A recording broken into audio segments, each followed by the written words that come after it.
사실은 제가 2001년부터 2010년까지 진짜 자동차 영업을 열심히 했었고요. 기아 자동차에서부터 뭐 렉서스 거쳐가지고 뭐 SK 네트워크스 거치고 벤츠, 한성제동 거쳐서 돈은 정말 열심히 정말 제 분에 넘치게 잘 벌었었고요.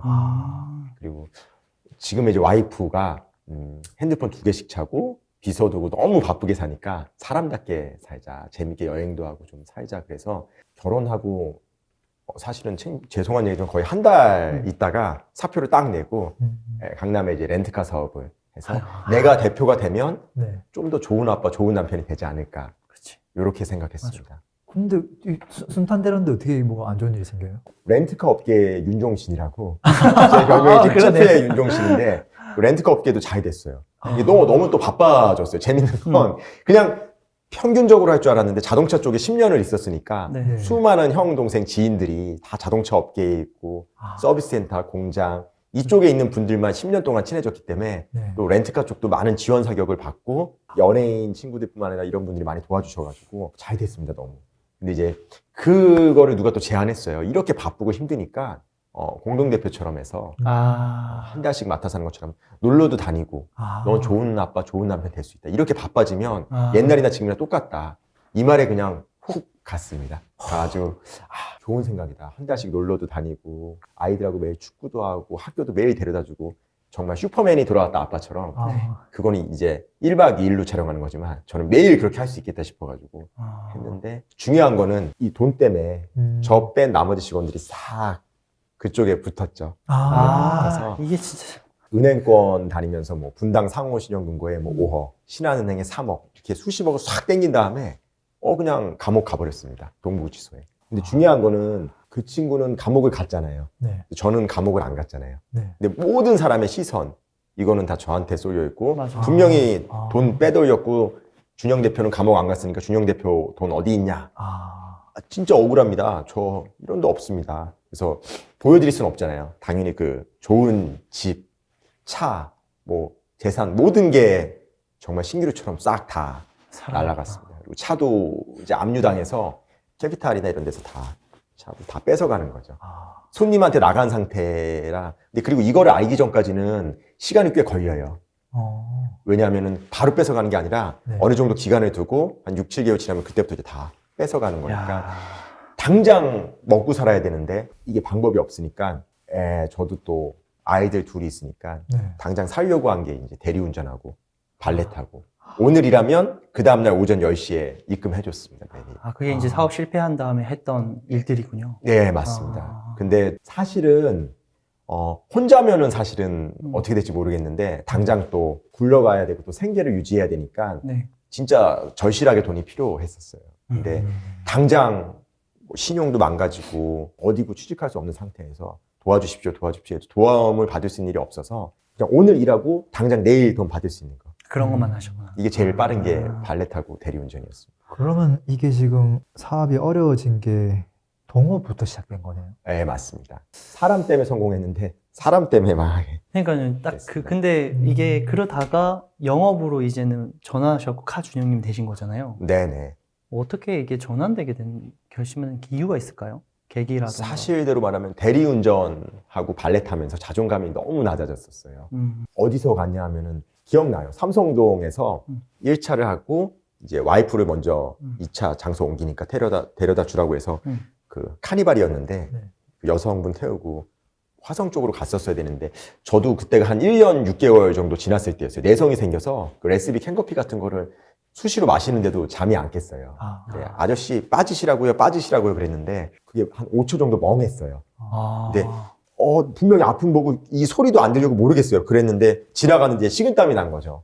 제가 잘못했으면 또 같이 잘못되는 거니까. 한 10km 정도 돌아가서 10,000원에서 10,000몇천 원이 더 나왔어요.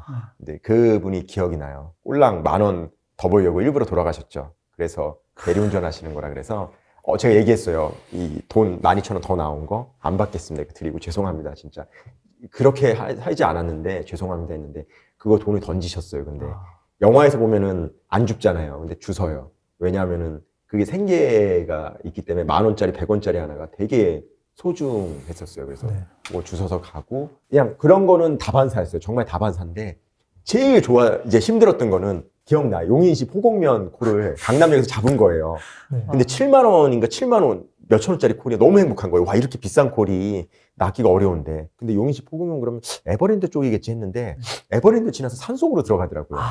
근데 이 정도 들어가면은 못 나올 생각이 무서운 거예요. 와, 저기 깨워도 잘 모르고 웬만하면은 이제 없잖아요. 산속에는. 그리고 아니면은 가면 조금 내려다 줄 거 아니에요. 차로 이 정도 들어가면 걸어서 오면 한 4, 50분 내려와야 돼요. 아, 맞네요. 무서웠어요. 근데 이제 그분이 정말 집으로 들어가 버리셔가지고 진짜 껌껌한데 편의점도 없었어요. 와. 그때 겨울철인데 12월 달이었는데 너무 추워가지고 뭐 답이 없어요. 그리고 대리를 하잖아요. 그러면 죽어도 택시 못 타요. 돈이 아까. 그냥 돈이 아까우세요. 내가 이렇게 돈 벌었는데 거기도 택시도 안 다녔지만 방법이 없었어요. 근데 내려다 보니까 혹시 아세요? 뭐 경마장이나 야외 콘서트장 가면 푸세식 야외 화장실에 하나짜리 이렇게 문 열고 닫는 거 안에서 네. 쭈그리고 앉아서 그게 하나 있었어요. 근데 중요한 거는 너무 춥잖아요. 패딩 뒤집어 쓰고 있어도. 네. 그래가지고 그 안에 들어가가지고 쭈그리고 앉아서 그때가 새벽 1시가 좀 넘었었어요. 근데 중요한 거는 5시 반, 한 4시간에서 5시간만 버티면 환해지고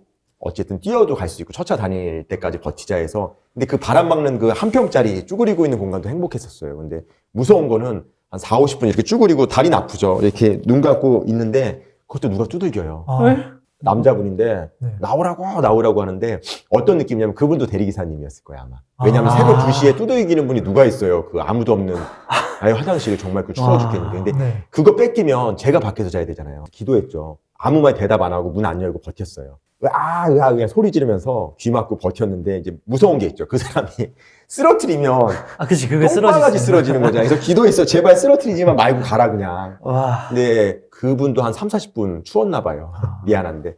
근데 그 한 평짜리에서 이 뒤집어 쓰고 이게 정말 진짜 지옥 같았어요. 근데 재밌는 건 그 한 평짜리 공간도 진짜 뺏기기 싫었었어요. 와, 이거 뺏기면 내가 반대로 길바닥에서 자야 되고 네. 저 사람한테 이것도 뺏기는 거니까 정말 비참할 정도로 해서 그때 그 기억을 잊을 수는 없어요. 와. 그리고 그게 끝나고 며칠 있다가 다 포기하고 양화대교 갔습니다. 아. 그래서 아마 그때 그 다리 위에서 아. 했던 결심이 인생을 바꿔놓은 것 같습니다.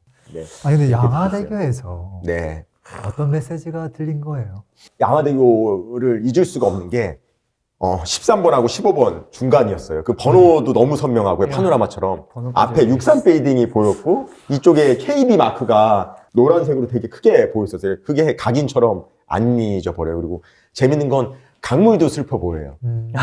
모든 게. 행복할 때 바라봤던 그 아름다운 불빛 이게 비추고 이게 있는데 그게 아니라 다 슬퍼 보이는데 차는 못 멈춰요. 한 요만한 인도가 있고 폭도 얼마 안 높아요. 생각보다 한 가슴 여기까지밖에 안 오는데 자전거 타고 조깅하는 분들은 되게 많이 지나다녀요. 차들은 쌩쌩 다니니까 쓸 수는 없죠. 근데 딱 2가지 했어요. 운동화 벗고 패딩 벗고 난간 잡고 서 있었는데 한 3, 40분 지났는데 아무도 말을 걸어주지 않아요.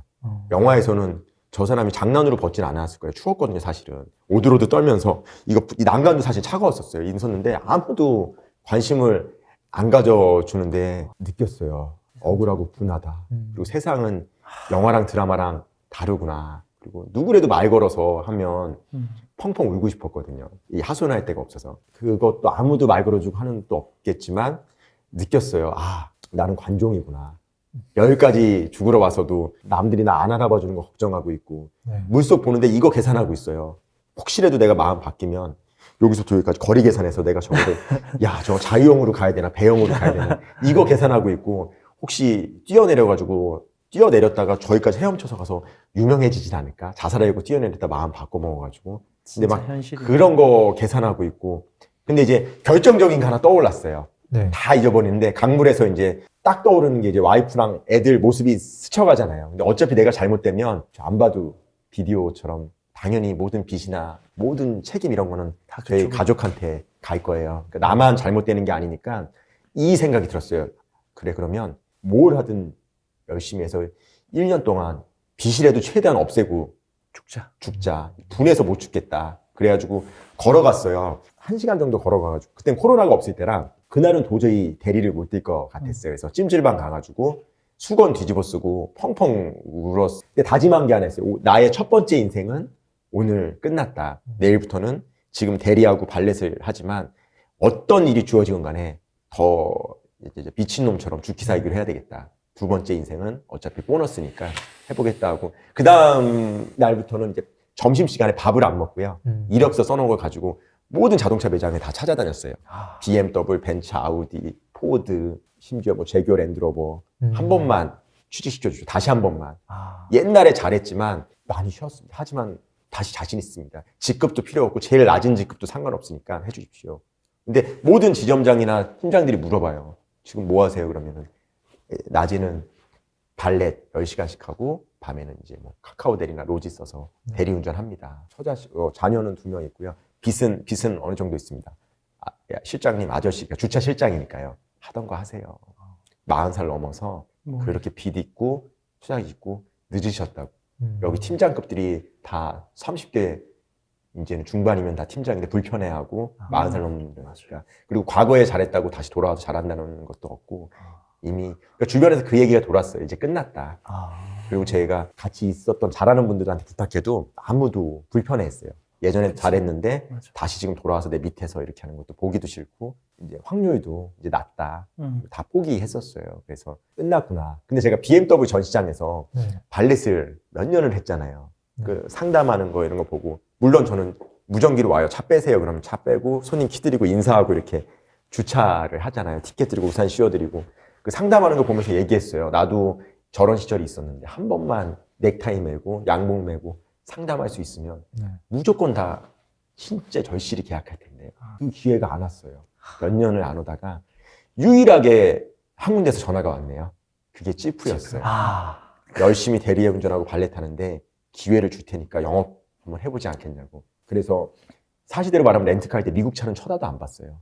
그리고 절대 못 들어오게 했어요. 저 입구에도. 왜냐하면 독일 차, 벤츠, BMW, 아우디, 포르쉐, 마세라티, 레인지로버까지가 커트라인이고 미국 차는 아예 단 한 대도 강남에서는 불문율처럼 안 뽑았었거든요.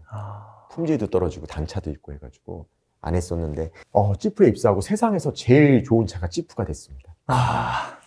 참 묘하더라고요. 내가 그토록 쳐다도 안 봤던 미국 차였는데 저한테 동아줄을 내려줬잖아요. 그러니까 그 차가 제일 사랑스럽고 제일 좋아 보이더라고요. 이게 그러고 난 다음에 영어방이 되셨잖아요. 네. 야, 근데 그분이 알았을까요? 손을 잡아준 그 그러니까. 지프에 있던 그 영업점에 있던 분이. 제가 입사할 때 지금도 죄송한데 바로 네 하고 정말 신나서 막 뛸 듯이 기뻤는데 며칠만 시간을 주십시오 그랬어요. 왜요? 한번 튕겨보고 싶었어요.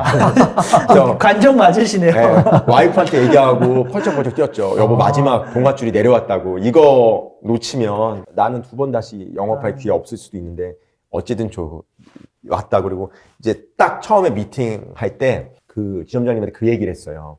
옛날처럼 1등이 된다고 자신은 못한다고. 하지만 최선을 다해서 노력할 테니까 1년 동안 해보고 안 되면 퇴직금도 필요 없고요. 제가 알아서 제 발로 나가겠습니다. 딱 1년입니다. 1년만 도와주십시오 하고 그 1년이 정말 인생을 바꿔놨습니다. 네. 1년 저는 영상을 봤어요. 네. 지프에 있으면서 그냥 거기서 그냥 먹고 자고. 숙식도 하고 뭐 다 하시더라고요. 진짜 절실했었어요. 왜냐하면 그 잘하시는 분들을 따라잡고 싶고 이기고 싶고 사실대로 말하면 마지막 동아줄 탈출구였어요. 내가 여기서 돈을 못 벌어서 빚을 못 갚고 가족들을 다시 부양할 수 없으면 그리고 저는 사무실 2층 소파도 되게 편해요. 소파가 푹신하잖아요. 근데 아이들은 그 5평짜리 바퀴벌레 나오는 데서 페트병 끌어안고 자잖아요. 그러니까는 어떻게든 구해야 되니까 돌아보고 자시고 이게 없고요. 그냥 경주마처럼 난 이거 아니면 죽는다. 이 생각으로 거의 출퇴근 시간 4시간이 억울해가지고 사무실에 다 갖다 놨어요. 햇반, 컵라면, 김치, 단무지, 뭐 패딩, 샤워하는 게 없어서 창피한 얘기지만 철물점에서 이거 호수 사가지고 이거 하고 아침마다 제가 청소하고 청소에 왜냐하면 거품 또 떨어져 있으면 안 되니까. 근데 대표님도 뻥인지 알았어요.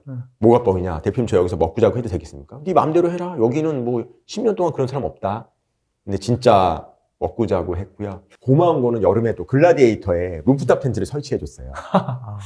그쵸. 얼마나 좋아요. 거기 들어가서 모기장 치고 자면 돼요. 그러니까 이 와이프한테는 그랬어요. 여보, 잘 생각해봐. 나는 지프로 캠핑 겸 일을 하러 온 것 같다고. 잠은 그 루프탑 텐트 2층에 놀러 손님들이 이거 튼튼해요. 그러면 얘기했어요. 참 제가 여기서 매일 밤마다 자고 있습니다. 사진 오늘 보내드릴까요? 잘 때 그러면 여기서요. 그렇게 먹고 자고 한 게 아마 쌓이고 저거를 못 봤어요. 영업을 잘하려면 네. 자기가 파는 제품에 대해서 지식하고 전문성이 있어야 돼요. 맞아요. 네. 근데 제가 물어봤어요, 저도. 근데 찌푸는 차가 제가 입사할 때만 해도 5개밖에 없었고 이제 글라디에이터까지 해서 6개가 됐어요. 픽업 트럭까지 해서. 근데 꼴랑 딱 6개밖에 차종이 없는데 이거에 대해서도 진짜 달달달달 외우고 진짜 전문적인 지식을 가진 사람이 없다고 생각했어요. 왜냐면 제가 질문했을 때 바로바로 답이 안 나오고 야 카탈로그 찾아봐, 설명서 찾아봐. 그치. 너무 답답했어요. 맞아요. 손님들은 얼마나 답답할까. 이 찌비란 차는 튜닝이라든지 각종 장비라든지 비교차 정도 사실은 많은데 네. 이제 아이디어는 아니지만 밤마다 이제 연습했죠. 10시가 되면은 불이 다 9시구나 불이 꺼지면 핀 조명으로 차만 비춰줘요. 그러면 저희 시장에서 이제 손님이 있다고 생각하고 오늘은 예를 들어서 랭글러다. 그러면 안녕하십니까 김진영 팀장입니다. 랭글러에 대해서 설명드리겠습니다. 랭글러로 말씀드릴 것 같으면 전장은 4m 88cm, 488로 4m 88cm 5mm고요. 높이는 1m 84cm. 전폭은 1890mm, 복합 연비로 9kg, 272마력, 40.8톱고 경쟁 차종으로는 이거를 외우려고 진짜. 외운 게 아니라 그냥 자판기 누르듯이 띵 누르면 나오게 네. 바뀌었어요. 왜냐면은 이걸 못하면 그거 마지막이잖아요. 우리 가족을 구해야 그치. 내야 되니까. 그러니까 머리로 막 외운 게 아니라 그냥 가슴에 문신 새기듯이 박혀버렸어요. 제 유튜브 채널을 만들었는데 촬영하시는 분들이나 다른 채널에 나한테 더 신기하게 봐요. 그죠. 자기가 가면 어떤 브랜드를 가건 종이를 해서 차를 찍으라 그러고 다 읽어요. 이거의 마력은 뭐고 재원은 뭐고 하는데 팀장님은 아무 자료가 없네요. 바로 다 자신 있으신가요? 네, 자신 있습니다. 틀리면 다시 찍어야 돼요. 재원 같은 거 보고 하셔도 돼요. 자신 있습니다.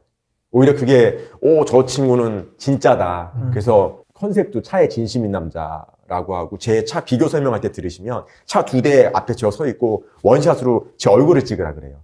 절대 뭐 보고 이런 거 없이 처음부터 끝까지 이 차는 어떻고 이 차는 어떻고 찍으면 원샷에 한 방에 찍어서 끝내거든요. 그게 제일 떳떳했어요. 내가 수백 개를 찍어도 네. 내가 다 알고 있는 내가 제일 자신 있는 걸 하기 때문에 이게 아마 고객들한테 전달이 되고 저 친구 진짜다. 저 친구 정말 열심히 한다. 차에 대해서 박사다. 그래서 그 짧은 기간 동안 확 사로잡을 수 있게 된 것 같습니다. 그 정도 노력 그럼 없었어요. 진짜 시작하자마자 이렇게 팍팍팍팍 잘 된 건가요? 아니에요. 그건 아니에요? 왕년에 있잖아요. 왕년에 내가 뭐 10대 팔았어. 왕년은 왕년일 뿐이에요. 과거는 과거일 뿐이고요. 한 대 파는 게 그렇게 어려운지 몰랐어요. 밤마다 노량진 수산시장 가서 물티슈 돌리고 주유소에 현수막 걸어놓고 심지어 너무 팔고 싶어가지고 지나가다 찌푸차 타시는 분들 있잖아요. 컴패스나 낡은 거 보면 뛰어가가지고 명함 주고 인사했어요.